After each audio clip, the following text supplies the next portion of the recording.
Assalamualaikum warahmatullahi wabarakatuh. Selamat datang di pembelajaran daring prakarya kelas 8. Saya Ibu Dwi Arianti akan membimbing kalian dalam menuntaskan kegiatan daring prakarya di kelas 8 ini. Nah anak-anak, sebelum kita melanjutkan ke ulasan materi apa saja yang dipelajari di kelas 8, mari kita simak slide berikut ini. Anak, mari kita belajar dengan hati agar tercipta pembelajaran yang bermakna. Nah, ini biodata saya. Jadi apabila kalian mengalami kesulitan dalam memahami materi yang Ibu sampaikan, silakan kontak saya di nomor yang tertera di dalam slide ini. Nah, tentunya di dalam mengikuti pembelajaran daring prakarya ini, kalian harus menyesuaikan dengan kontrak belajar yang sudah Ibu sampaikan di dalam slide ini. Jadi, selama daring prakarya ini, kita menggunakan aplikasi Microsoft 365, yaitu Microsoft Teams. Untuk itu, silahkan kalian download, baik itu di HP, PC, tablet, ataupun mungkin laptop kalian, dan kemudian login dengan menggunakan akun yang sudah disampaikan oleh wali kelas atau pihak sekolah.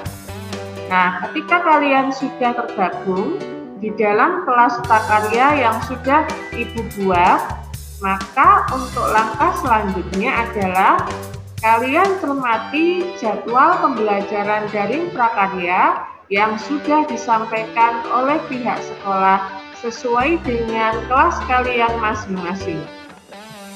Nah, kalau kalian sudah mengetahui jadwalnya kapan, apabila di dalam hari tersebut kalian ada jam pembelajaran daring prakarya, Ibu harapkan kalian sudah siap minimal 10 menit sebelum kegiatan pembelajaran dimulai. Nah, untuk itu, siapkan gawai yang mendukung kalian dengan kuota data yang sudah tersedia. Baik itu menggunakan HP, tablet, PC, ataupun laptop. Nah, yang tidak kalah penting juga, kalian juga sudah harus menyiapkan modul, buku paket, baik yang bisa kamu pinjam dari perpustakaan sekolah atau kalian download dari internet. Buku tulismu, alat tulis, dan alat-alat lain yang mendukung kalian selama kegiatan pembelajaran ini. Nah, kemudian kalian juga nantinya sebelum kegiatan pembelajaran, Ibu harapkan mengisi untuk daftar hadir dalam bentuk link yang nanti disampaikan di dalam grup kelas kalian. Nah, apa saja yang harus disampaikan di dalam link tersebut? Yaitu kalian siapkan foto ketika kalian sudah siap mengikuti kegiatan pembelajaran. Nah, kemudian kalian jadikan bentuk link dan unggah di link presensi yang sudah Ibu siapkan. Kemudian, kalian juga wajib mengikuti materi pembelajaran dengan baik, jangan sampai tidak mengikuti ya. Kemudian juga yang tidak kalah pentingnya adalah mengerjakan tugas-tugas yang sudah Ibu sampaikan. Ibu toleransi untuk keterlambatan dalam mengerjakan tugas adalah maksimal 2 minggu setelah tugas tersebut disampaikan. Kemudian kalian juga harus mengikuti penilaian harian, baik itu PHB 1, PHB 2, PHB 3, penilaian tengah semester, penilaian akhir semester, dan penilaian akhir tahun. Nah, untuk itu kalian juga harus berusaha mendapatkan nilai di atas KKM. Berapa KKM yang ada di SNMPTN 6 itu? Yaitu 80.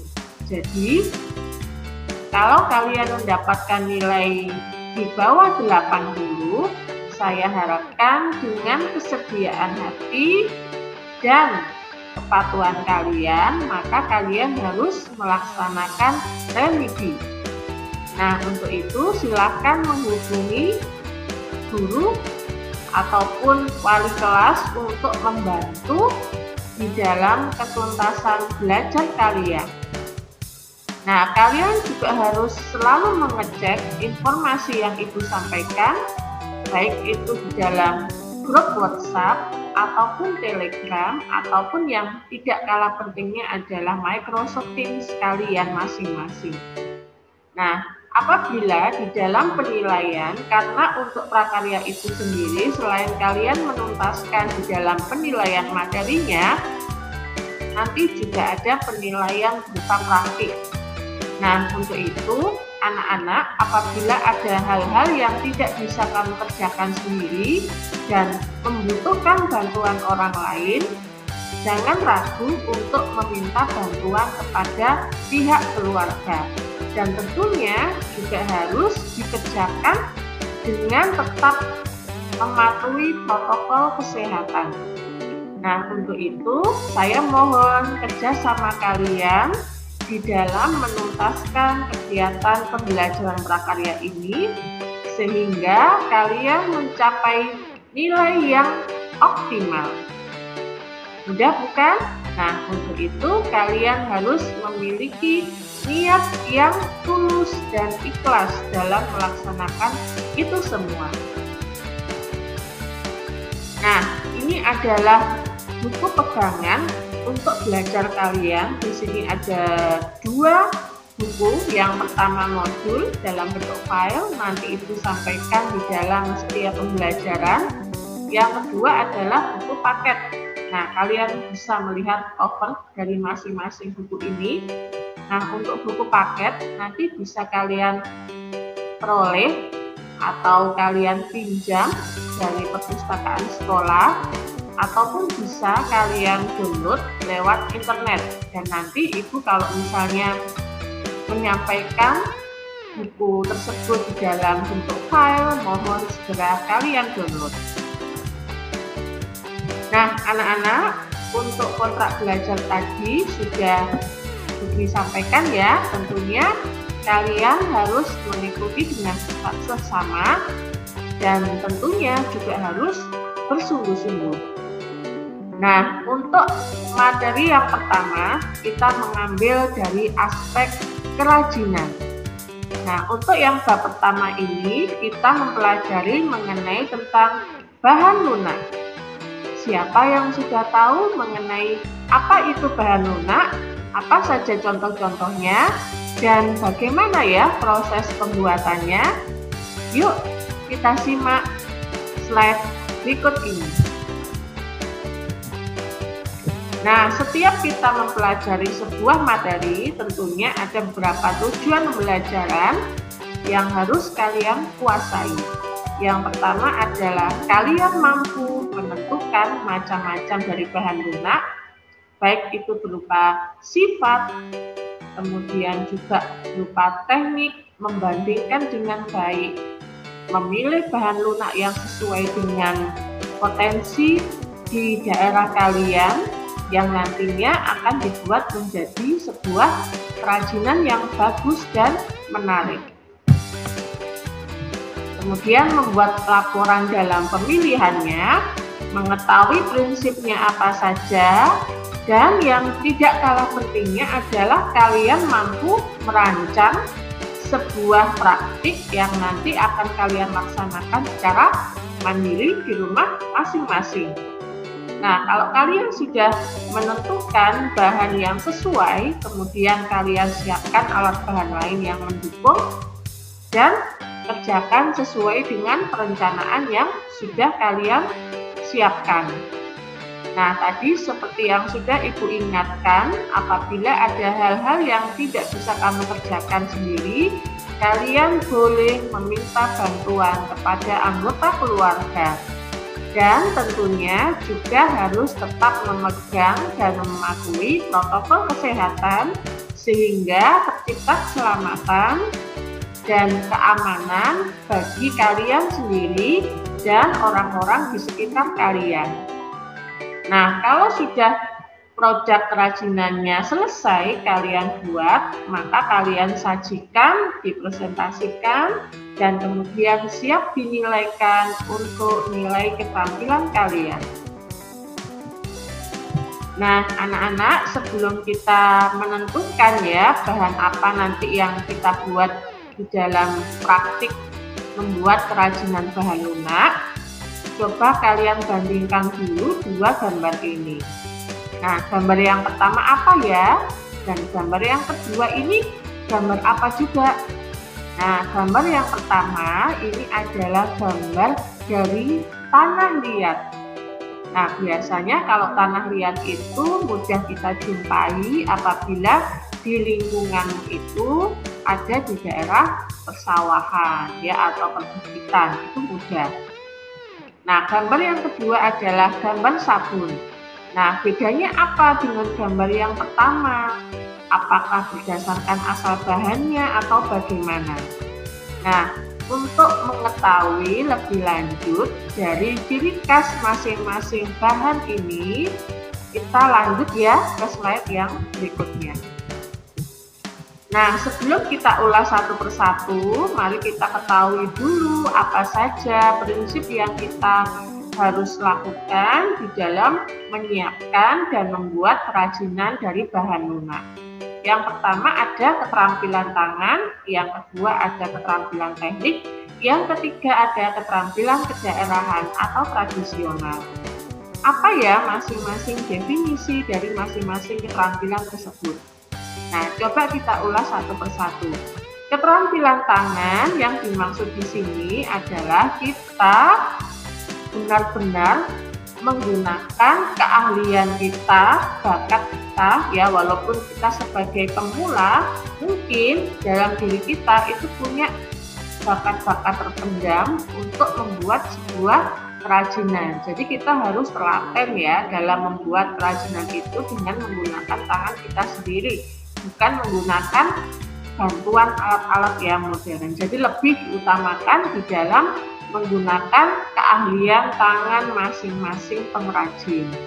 Yang kedua adalah keterampilan teknik, maksudnya di dalam membuat kerajinan bahan lunak itu tentunya menggunakan teknik-teknik yang berbeda antara satu dengan yang lain, dan tentunya juga harus disertai dengan keprigelan atau kedetailan dalam membuat beberapa aksen yang ada di dalam kerajinan bahan lunak tersebut.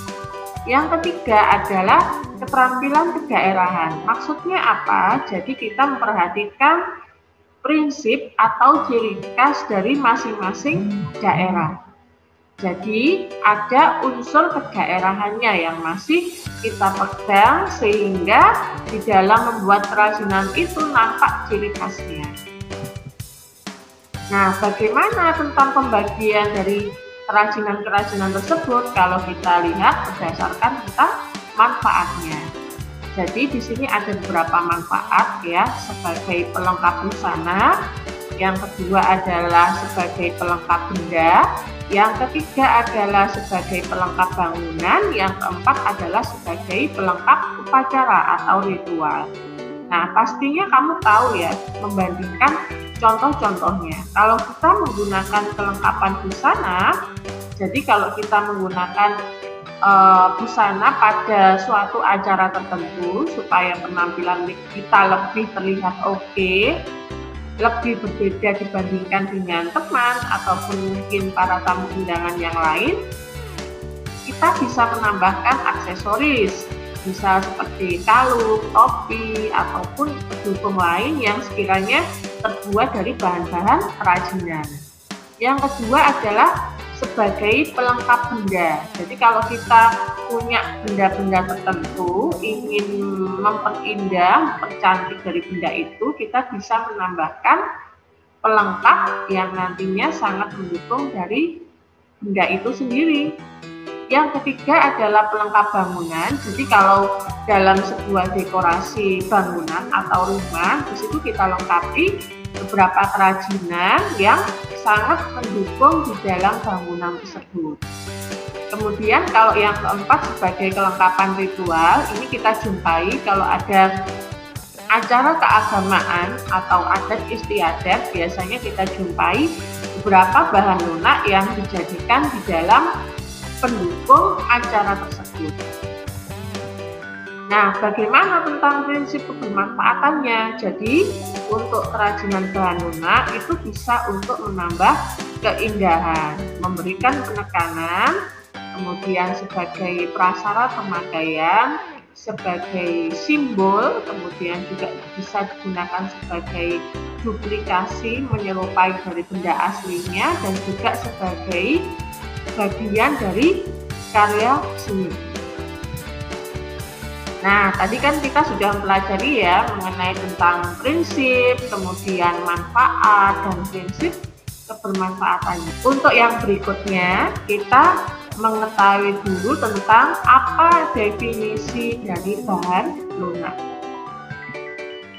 Jadi yang dinamakan dengan bahan lunak yaitu benda atau bahan yang memiliki unsur sifat fisik yang empuk sehingga mudah kita bentuk atau mudah kita olah atau dijadikan sebagai suatu kerajinan.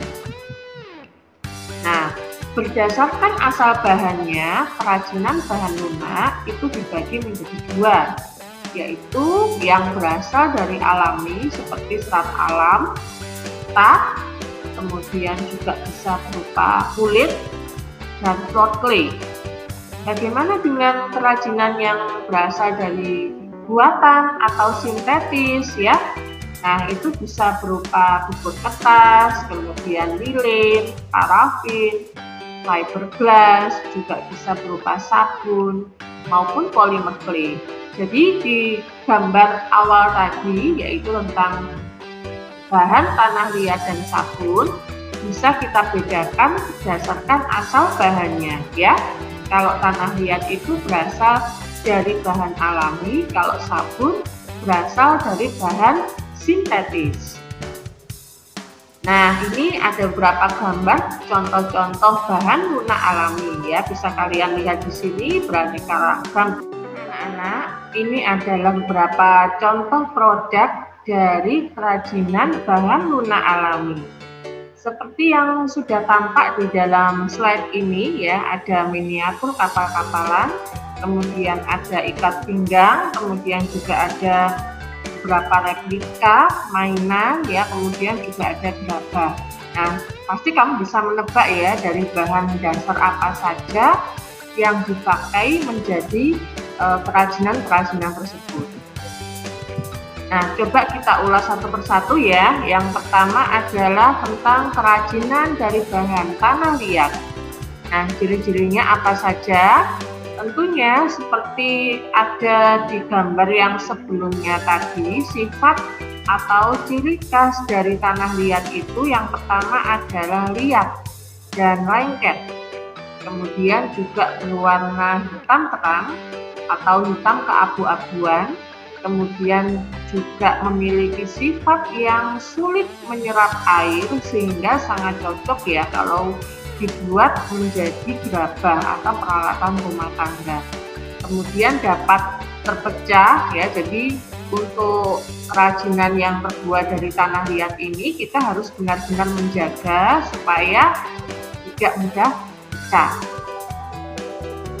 Nah, di dalam pembelajaran di sini, Ibu juga akan memberikan beberapa kuis. Nantinya silakan dikerjakan, kamu simpan dulu di dalam buku tulis kalian ya. Kemudian nanti diposting di link atau tempat yang sudah Ibu sampaikan. Yang pertama, bagaimana teknik untuk membuat kerajinan yang berbahan tanah liat? Mudah bukan? Nah, kalian bisa membaca modul yang sudah Budi sampaikan atau dilihat dari buku paket pun juga sudah disampaikan. Nah, ini ada beberapa contoh kerajinan yang terbuat dari tanah liat ya, bisa kamu lihat di dalam beberapa gambar di sini ya, ada beberapa replika patung, kemudian juga ada peralatan yang terbuat dari keramik maupun gerabah. Nah, kira-kira untuk alat apa saja yang dibutuhkan di dalam pembuatan kerajinan dari tanah liat di sini? Bisa kamu lihat di dalam gambar ini. Yang pertama adalah meja gipsum, ya. Nah, ini untuk meletakkan bahan tanah liat yang nanti kita gunakan. Yang kedua adalah glunger, ya. Kemudian ada alat putar kaki, kemudian ada alat putar tangan, kemudian ada butsir, ada tali, kemudian ada roll atau penggiling, kemudian juga ada cetakan. Nah, untuk kuis yang berikutnya adalah tentukan manfaat atau peran dari masing-masing alat yang sudah disampaikan tadi. Kemudian pertanyaan yang kedua adalah teknik yang digunakan itu apa saja ya dari penjelasan kuis yang pertama. Nah, untuk bahan yang kedua adalah getah nyatu. Nah, ini adalah bahan lunak yang berasal dari getah-getahan ya. Bisa kamu lihat di dalam gambar di sini ya, itu ada pohon dari nyatu yang dimana sering dijumpai di daerah Kalimantan. Nah, kalau kita cermati lebih jauh mengenai ciri-ciri dari getah nyatu itu apa saja, yang pertama, getah nyatu ini punya ciri khas yaitu berwarna putih, sehingga ketika kita beri warna itu mudah.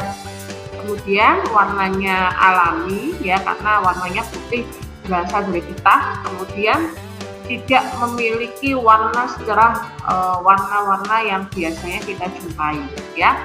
Kemudian kalau kita ingin membentuk harus dimasak terlebih dahulu supaya teksturnya itu lunak dan elastis. Kemudian diambil dari pohon nyatu sendiri. Nah, bagaimana proses dari pembuatan getah nyatunya itu ya? Awalnya batang pohon nyatunya itu dipanen, dipisahkan dari kulitnya, kemudian direbus untuk mendapatkan getah yang baik ya. Kemudian perebusan yang dilakukan di sini sebanyak 3 kali ya, sampai getahnya itu terlepas dari kulitnya. Kemudian pada perebusan yang pertama kita mencampurkan sedikit minyak tanah. Kemudian untuk perebusan yang kedua itu untuk memisahkan getah dengan minyak tanahnya. Kemudian ketika perebusan yang terakhir itu bisa menambahkan warna sesuai dengan identik kerajinan apa yang akan kita buat. Nah, kemudian pada saat proses pewarnaan getah nyatu itu kita menggunakan bahan-bahan yang alami, misal dari berbagai daun dengan jenis warna-warna tertentu. Nah, kemudian kalau sudah diwarnai, maka kita bisa membentuknya dalam keadaan yang panas. Karena kalau kondisi suhunya itu sudah normal, itu akan mengering dan keras. Kemudian bisa kita bentuk ya menjadi replika perahu ya.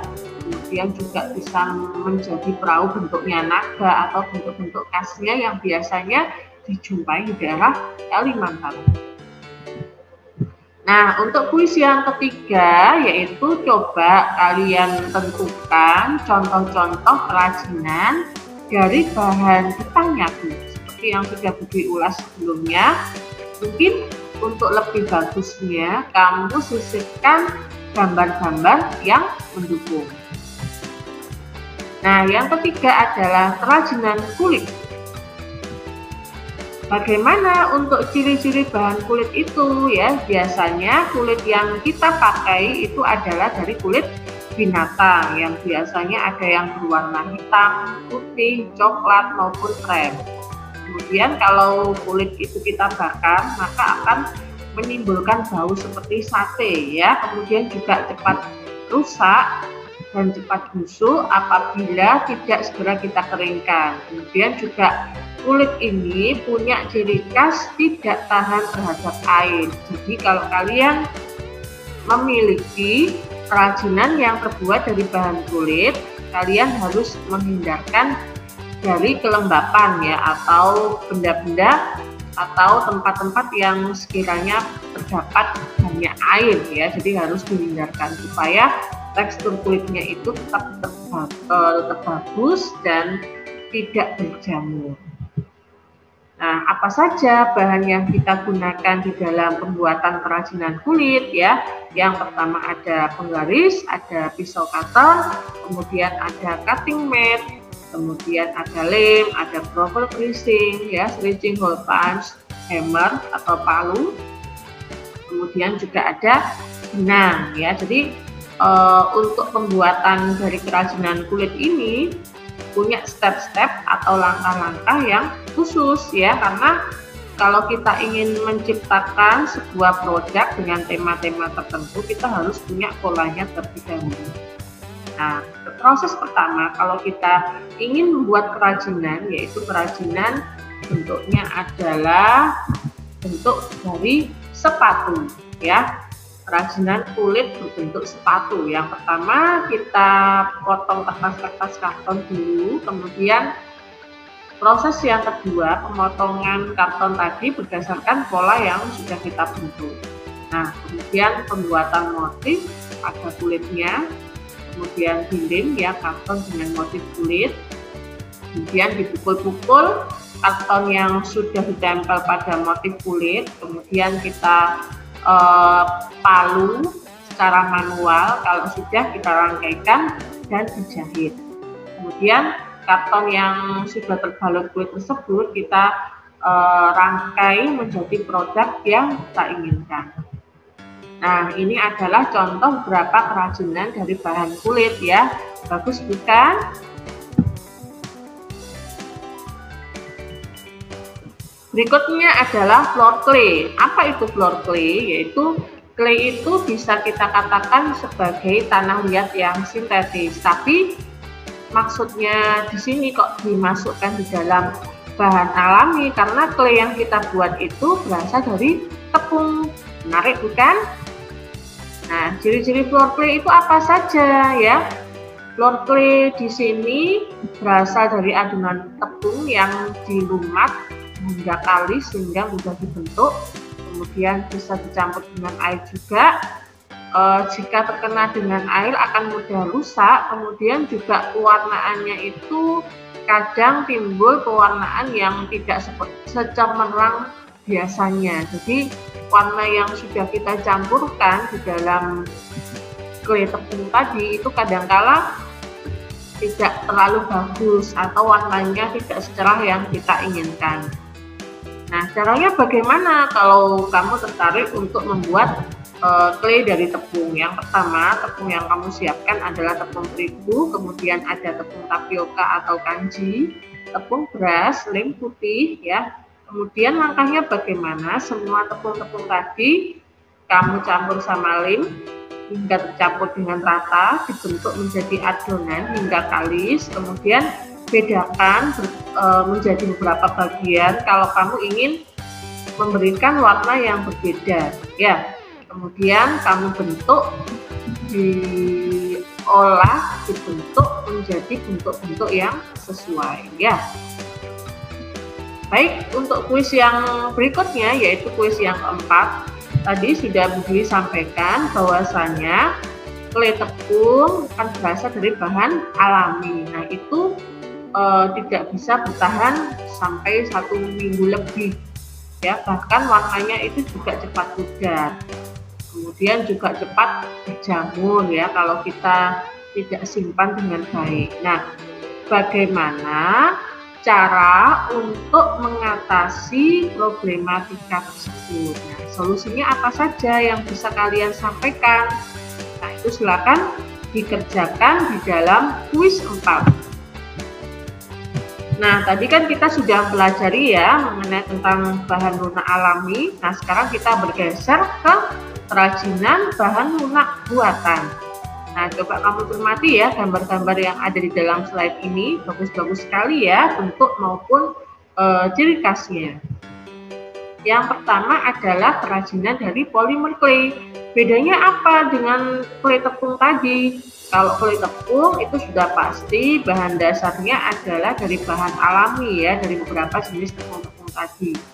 Tapi kalau polimer clay itu dari bahan sintetis ya, ada dry eye clay ya, kemudian juga ada yang berupa bentuknya plastisin. Nah, itu bisa kita fungsikan atau manfaatkan untuk menggantikan clay yang dari tanah liat ataupun dari tepung. Nah, bedanya apa antara polimer clay dengan plastisin? Karena kan memiliki ciri yang hampir serupa ya, memiliki aneka warna yang cerah, teksturnya juga mudah untuk dibuat ya. Nah, untuk polimer clay itu ciri khasnya adalah tidak mengandung minyak. Tapi kalau untuk plastisin itu mengandung minyak. Kemudian kalau polimer clay apabila kita biarkan di tempat yang terbuka itu akan cepat mengeras. Tapi kalau plastisin itu bisa kita bentuk kembali ya. Seumpama untuk awal kita akan menjadikan bentuknya menyerupai bola. Nah, itu kita bisa bentuk setelah beberapa jam kemudian bentuknya itu masih bagus atau ketika kita bentuk itu masih lunak.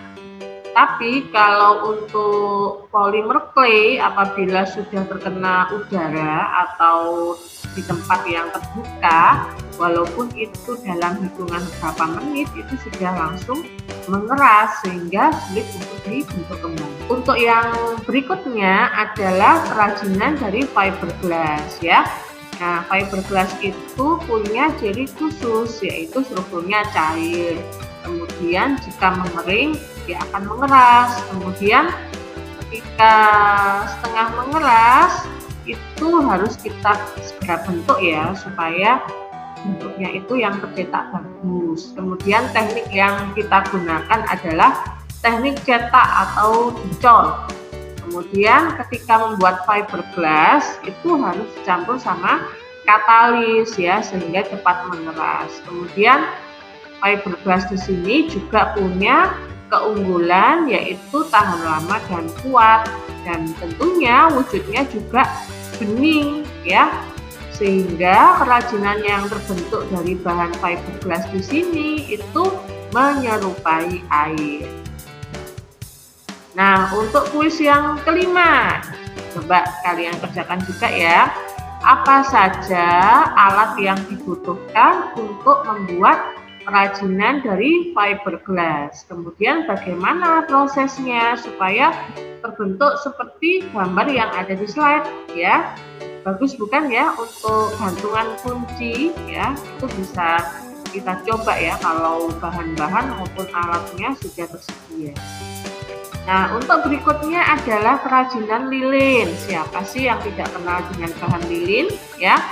Nah, lilin dan parafin ini merupakan bahan yang wujudnya padat, tapi kalau kita panaskan itu menjadi cair ya.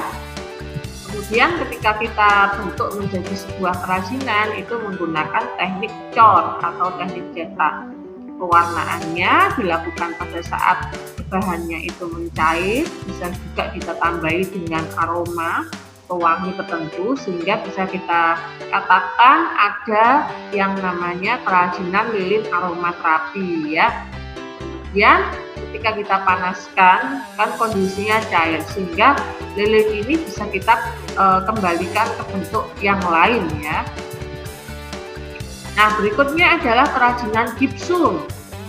Apa sih gipsum itu? Nah, gipsum itu bentuknya adalah bubuk. Jadi kalau kita ingin membentuknya menjadi adonan itu harus kita campur dengan air dahulu sehingga strukturnya itu bisa mengental ya.